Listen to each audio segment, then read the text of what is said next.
ಎಲ್ರಿಗೂ ನಮಸ್ಕಾರ. ಇವತ್ತು ತುಂಬ ವಿಶೇಷವಾದ ಒಂದು ಅಡುಗೆ. ಮಹಿಳೆಯರಿಗೆ, ಅದರಲ್ಲೂ 40 ದಾಟಿದ ಮಹಿಳೆಯರಿಗೆ ತುಂಬ ಆರೋಗ್ಯಕರವಾದ ಒಂದು ನುಗ್ಗೆಕಾಯಿ ಸೂಪ್ ಅಂತ ಮಾಡ್ತಾಯಿದ್ದೀನಿ. ಹೇಗೆ ಮಾಡೋದು ಅಂತ ನೋಡೋಣ. ಈಗ ಒಂದು 3 ನುಗ್ಗೆಕಾಯಿನ ಚೆನ್ನಾಗಿ ತೊಳ್ಕೊಂಡು ಈ ಥರ ಎಲ್ಲ ನಾರೆಲ್ಲ ತೆಕ್ಕೊಂಡು ಅದನ್ನು ಚೂರು ಮಾಡಿಕೊಂಡು ಕುಕ್ಕರ್ಗೆ ಹಾಕ್ಕೊಂಡಿದ್ದೀನಿ. 1 ಈರುಳ್ಳಿ, 1 ಆಲೂಗೆಡ್ಡೆ, 1 ಹಿಡಿಯಷ್ಟು ಹುರುಳಿಕಾಯಿ, 2 ಇಂಚಿನಷ್ಟು ಶುಂಠಿ ಹಾಕ್ಕೊಂಡು 1 ಟೊಮೆಟೊ ಹಾಕ್ಕೋತಾ ಇದ್ದೀನಿ.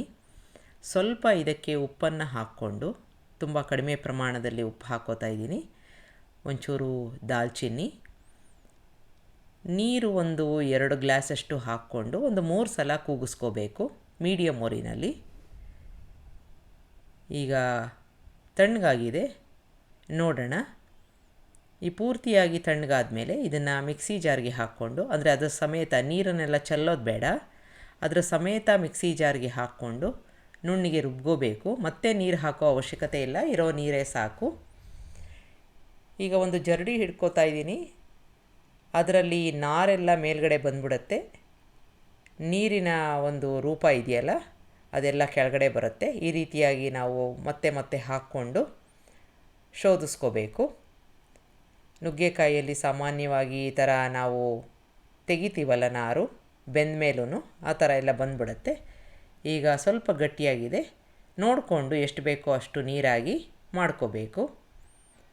ಇಷ್ಟು ಗಟ್ಟಿ ಬಂದಿರೋದು, ನಾವು ಆಲೂಗೆಡ್ಡೆ ಹಾಕಿದ್ವಿ, ಹಾಗಾಗಿ ಸ್ವಲ್ಪ ಗಟ್ಟಿಯಾಗಿ ಬಂದಿದೆ. ಇದ್ರ ಜೊತೆಗೆ ನೀವು ಕ್ಯಾರೆಟು, ಇನ್ನೂ ಯಾವುದಾದ್ರೂ ತರಕಾರಿ ಬೇಕಾದರೂ ಹಾಕ್ಕೊಂಡು ಬೇಯಿಸ್ಕೋಬೋದು. ಈಗ ಒಂದು ಪಾತ್ರೆಗೆ 1 ಸ್ಪೂನಷ್ಟು ತುಪ್ಪನ ಹಾಕ್ಕೋತಾ ಇದ್ದೀನಿ. ಬೇಡ ಅಂತಂದರೆ ಬೆಣ್ಣೆ ಹಾಕ್ಕೋಬೋದು. ಚೆನ್ನಾಗಿ ಕಾದ ನಂತರ ಜೀರಿಗೆ ಹಾಕ್ಕೋತಾ ಇದ್ದೀನಿ. ಚೆನ್ನಾಗಿ ಚಟಪಟ ಅನ್ನಬೇಕು. ಈ 1 ಬೌಲಷ್ಟು ನೀವು ಸೂಪ್ ಕುಡಿಯೋದ್ರಿಂದ ತುಂಬ ಆರೋಗ್ಯಕ್ಕೆ ಒಳ್ಳೆಯದು. ಈಗ ನಾವು ಶೋಧಿಸ್ಕೊಂಡಿದ್ವಲ್ಲ ತರಕಾರಿದು ರಸ, ಅದನ್ನು ಹಾಕ್ಕೊಂಡು 1 ಗ್ಲಾಸಷ್ಟು ಮತ್ತೆ ನೀರನ್ನು ಹಾಕ್ಕೋತಾ ಇದ್ದೀನಿ. ಅರಿಶಿನ ಹಾಕ್ಕೋತಾ ಇದ್ದೀನಿ, 1/4 ಟೀ ಸ್ಪೂನಷ್ಟು. ಚೆನ್ನಾಗಿ ಮಿಕ್ಸ್ ಮಾಡ್ಕೊಂಬಿಡೋಣ. ಇನ್ನೂ ಗಟ್ಟಿ ಅಂತ ಅನಿಸಿದ್ರೆ ನೀವು ನೀರನ್ನು ಹಾಕ್ಕೋಬೋದು. ಕುಟ್ಟಿರೋ ಅಂಥ ಮೆಣಸನ್ನು ಹಾಕ್ಕೋತಾ ಇದ್ದೀನಿ, ಇದೇ ಖಾರ ಕೊಡೋದು. ಈಗ ಎಲ್ಲವನ್ನು ಚೆನ್ನಾಗಿ ಮಿಕ್ಸ್ ಮಾಡ್ಕೋಬೇಕು. ಇದಕ್ಕೆ ರುಚಿಗೆ ತಕ್ಕಷ್ಟು ಉಪ್ಪನ್ನು ಹಾಕ್ಕೊಳ್ಳೋಣ. ಮೊದಲು ನಾವು ತುಂಬ ಕಡಿಮೆ ಉಪ್ಪನ್ನು ಹಾಕ್ಕೊಂಡಿದ್ವಿ, ಈಗ ನೋಡಿಕೊಂಡು ಉಪ್ಪನ್ನು ಹಾಕ್ಕೋಬೇಕು. ಮತ್ತು ಕುದಿಸೋ ಅವಶ್ಯಕತೆ ಇಲ್ಲ, ಚೆನ್ನಾಗಿ ಬಿಸಿ ಆಗೋ ಹಂತದವರೆಗೆ ಬರೋ ತನಕ ಬಿಸಿ ಮಾಡ್ಕೋಬೇಕು. ಈಗ ಉಪ್ಪನ್ನು ಸಹ ಹಾಕ್ಕೊಂಡು ನೀವು ಇದಕ್ಕೆ ಬೇಕಾದರೆ ಒಗ್ಗರಣೆಗೆ ಸ್ವೀಟ್ ಕಾರ್ನು ಅಥವಾ ಸಣ್ಣದಾಗಿ ಹೆಚ್ಚಿರೋವಂಥ ಕ್ಯಾರೆಟು ಅಥವಾ ಸಣ್ಣದಾಗಿ ಹೆಚ್ಚಿರೋವಂಥ ಹುರುಳಿಕಾಯಿ ಎಲ್ಲವನ್ನೂ ಹಾಕ್ಕೊಂಡು ಬಾಡಿಸ್ಕೊಂಡು ಆನಂತರ ಬೇಕಾದ್ರೆ ಈ ಥರ ತರಕಾರಿ ರಸನ ಹಾಕ್ಕೋಬೋದು. ಈಗ ಚೆನ್ನಾಗಿ ಕಾದಿದೆ, ಸ್ವಿಚ್ ಆಫ್ ಮಾಡ್ಕೋತಾ ಇದ್ದೀನಿ. ಇದನ್ನು ನೀವು ಸರ್ವ್ ಮಾಡಿ, ತುಂಬ ಒಳ್ಳೆಯದು ಆರೋಗ್ಯಕ್ಕೆ.